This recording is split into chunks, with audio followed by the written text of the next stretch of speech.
Law commission के chairman justice Rituraj Awasthi ji से हमने मुलाकात किया है और हमने उनसे रिक्वेस्ट किया है कि आप यूनिफॉर्म सिविल कोड या कॉमन सिविल कोड की बजाय इंडियन सिविल कोड का ड्राफ्ट बनाइए।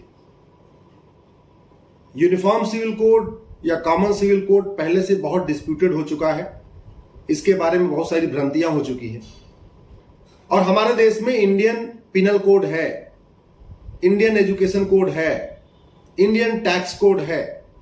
इसलिए अगर इंडियन सिविल कोड बनाएंगे तो कोई इस पर डिस्प्यूट नहीं करेगा। इसका नाम रखिए आप इंडियन सिविल कोड, यानी भारतीय नागरिक संहिता। भारतीय दंड संहिता तो पहले से ही चल रही है, जिसको हम आईपीसी कहते हैं, इंडियन पिनल कोड कहते हैं। और इस इंडियन सिविल कोड में हमने 10 चैप्टर सजेस्ट किए हैं। Chapter number 1, age of marriage, कि शादी विवाह की जो मिनिमम एज हो वो कितनी होगी और जो भी होगी वो सबके लिए होगी। अगर 18 साल रखना है तो हिंदू, मुस्लिम, पारसी, ईसाई के लिए, महिला हो या पुरुष, बेटा हो या बेटी, सबके लिए 18 साल ही होना चाहिए। किसी की 9 साल नहीं होना चाहिए। सबकी अगर 20 साल रखना है, 19 साल रखना है या 21 साल रखना है, हमने ये नहीं बताया कहा कि कितने साल होना चाहिए। हमने केवल इतना कहा है आप 18 रखिए, 20 रखिए या 21 रखिए, लेकिन चैप्टर नंबर 1 में एज ऑफ मैरिज को आप डिफाइन करिए और वो सबकी ओपिनियन आ ही रही है, चूंकि सब लोग अपना अपना सुझाव देख ही रहे हैं। लेकिन जो कुछ भी एज ऑफ मैरिज होनी चाहिए वो सबके लिए एक समान होनी चाहिए। दूसरा हमने कहा इसमें आप chapter number 2 procedure of registration रखिए। शादी हुई उसके तुरंत बाद शादी का रजिस्ट्रेशन अनिवार्य होना चाहिए और वो शादी का जो रजिस्ट्रेशन का प्रोसेस है, जो प्रोसीजर है, वो भी सबके लिए एक समान होना चाहिए। तीसरा हमने रिक्वेस्ट किया है अगर शादी बाध्य में सफल नहीं हो रही है, शादी अगर टूट रही है, तो ग्राउंड्स ऑफ डिवोर्स और प्रोसीजर ऑफ डिवोर्स ये सबके लिए एक समान होना चाहिए। इसलिए आईसीसी में इंडियन सिविल कोड का जो तीसरा चैप्टर आप रखिए, grounds of divorce and procedure of divorce. भाई ट्रिपल तलाक भले खत्म हो गया, लेकिन तलाके हसन, तलाके एहसन, तलाके बाइन, तलाके किनाया ये आज भी चल रहे हैं। एक तरफा होते हैं, एसएमएस के जरिए हो रहे हैं, व्हाट्सएप के जरिए हो रहे हैं, ईमेल के जरिए हो रहे हैं, कुरियर के जरिए हो रहे हैं, पोस्ट ऑफिस के जरिए हो रहे हैं, चिट्ठी भेज के। ये बंद होना चाहिए। भारत की परंपरा बिल्कुल अलग है। भारत में तो नारी तो नारायणी कहते हैं, भारत में तो गृहिणी कहते हैं। गृहिणी मतलब जिसका पूरा गृह ऋणी हो उसको गृहिणी कहते हैं। तो इसलिए ये जो भारतीय दंड संहिता है ये भारत की संस्कृति के अनुरूप बनना चाहिए, भारत की हमारी जो पद्धति है उसके अनुरूप बनना चाहिए। तो इसलिए तीसरा इसमें चैप्टर रखिए आप, grounds of divorce and procedure of divorce. जो भी ग्राउंड्स ऑफ डिवोर्स हो, अगर बाजपन के आधार पे डिवोर्स होना है, कोड होने पे डिवोर्स होना है, नपुंसकता के आधार पे डिवोर्स हो सकता है, जो भी ग्राउंड्स हो वो सबके लिए कॉमन होना चाहिए, हिंदू, मुस्लिम, पारसी, ईसाई के लिए। और जो प्रोसीजर ऑफ डिवोर्स हो वो भी सबके लिए कॉमन होना चाहिए। अगर पहले म्यूचुअल आपस में सहमति बनाना है वो भी सबके लिए एक जैसा होना चाहिए। कोर्ट के जरिए उसके बाद कोर्ट में जाना है वो भी एक जैसा होना चाहिए, लेकिन होना चाहिए सबके एक लिए। चौथा इसमें हमने सजेस्ट किया है grounds and procedure of maintenance. Chapter number 4, grounds and procedure of maintenance. इस चैप्टर में आप ये बताइए कि किस किस ग्राउंड के आधार पे मेंटेनेंस मिलेगा, गुजारा भत्ता मिलेगा। और ये भी केवल महिला के लिए नहीं, पुरुष के लिए भी होना चाहिए। कई बार ऐसा भी देखा गया कि महिला अपने आप डिवोर्स लेती है, पुरुष नहीं चाहता, महिला खुद लेना चाहती है।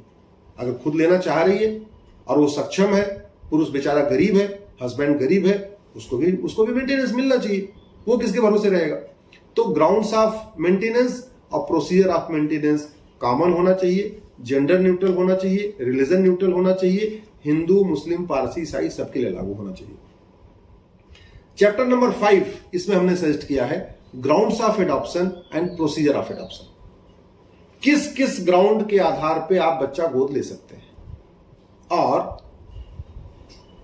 प्रोसीजर ऑफ एडॉप्शन, आपको एडॉप्ट करते समय क्या क्या प्रक्रिया अपनानी है। तो ये भी हिंदू, मुस्लिम, पारसी, ईसाई सबके लिए बराबर होना चाहिए। चैप्टर नंबर 6 हमने गार्जियनशिप कहा है कि बच्चे के भरण पोषण का अधिकार, बच्चे की देखभाल का अधिकार, ये माता को भी होना चाहिए, पिता को भी होना चाहिए और ये सबके लिए, सब पे लागू होना चाहिए।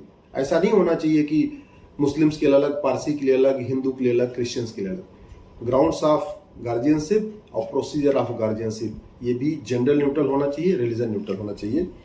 चैप्टर 7 हमने इसमें सजेस्ट किया है succession.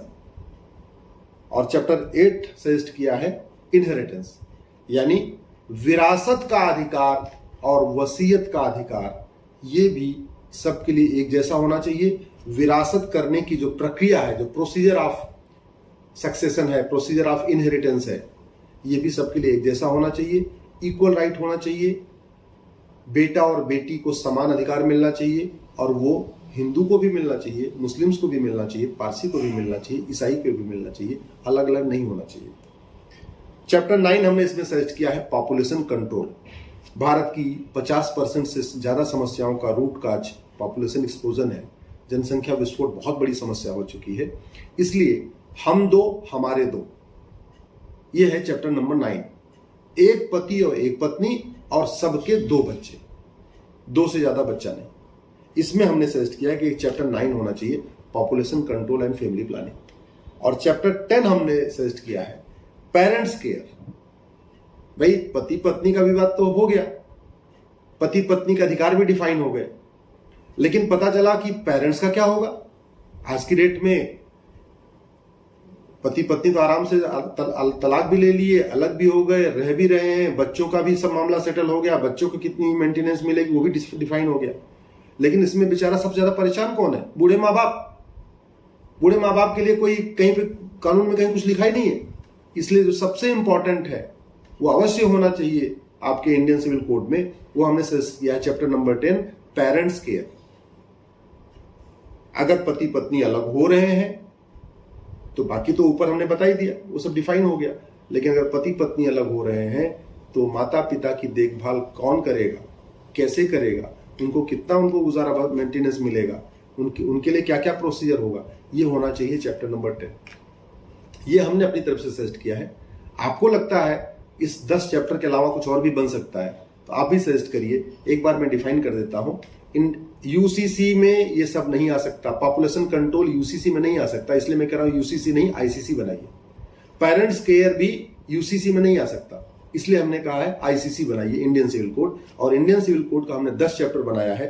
Chapter number age of marriage, chapter number 2 procedure of marriage registration, chapter number 3 grounds and procedure of divorce, chapter number 4 grounds and procedure of maintenance, chapter number 5 grounds and procedure of adoption, chapter number 6 grounds and procedure of guardianship, chapter number 7 grounds and procedure of succession, chapter number 8 grounds and procedure of inheritance, chapter number 9 population control and family planning, हम दो हमारे दो सबके दो, chapter number 10 parents care, माता पिता की देखभाल। ये मैंने अपनी तरफ से सजेस्ट किया है। आप अगर मेरी बात से सहमत हैं, इस वीडियो को अधिक से अधिक शेयर करिए, अपने सांसद को भेजिए, अपने विधायक को भेजिए। अगर आप किसी जज को जानते हैं तो इस वीडियो को अपने जो जज अगर आपके मित्र हैं, जानने वाले हैं, उनको भेजिए। आप अगर किसी आईएएस आईपीएस को, जो लोग सचिव हैं, सेक्रेटरी हैं, डीएम कलेक्टर हैं, उनको जानते हैं, उनको भेजिए। जितना ज्यादा से ज्यादा इस पे वाइड सर्कुलेशन होगा, जितना ज्यादा इस पे आम सहमति बनेगी, मुझे लगता है सरकार के लिए लागू करना उतना आसान हो जाएगा। हम आजादी की 75वीं वर्षगांठ मना रहे हैं। 23 नवंबर 1948 को आर्टिकल 44 संविधान में आ गया था। दुर्भाग्यवश अभी तक इस पे काम नहीं हुआ। अब चूंकि लॉ कमीशन काम कर रहा है, तो इस पे जितना ज्यादा लॉ कमीशन को अपनी तरफ से फीडबैक जाएगा उतना अच्छा है। जितना सांसद इस पे बोलेंगे, विधायक बोलेंगे, मंत्री बोलेंगे, उतना अच्छा है। इसलिए इस वीडियो को अधिक से अधिक सर्कुलेट करिएगा।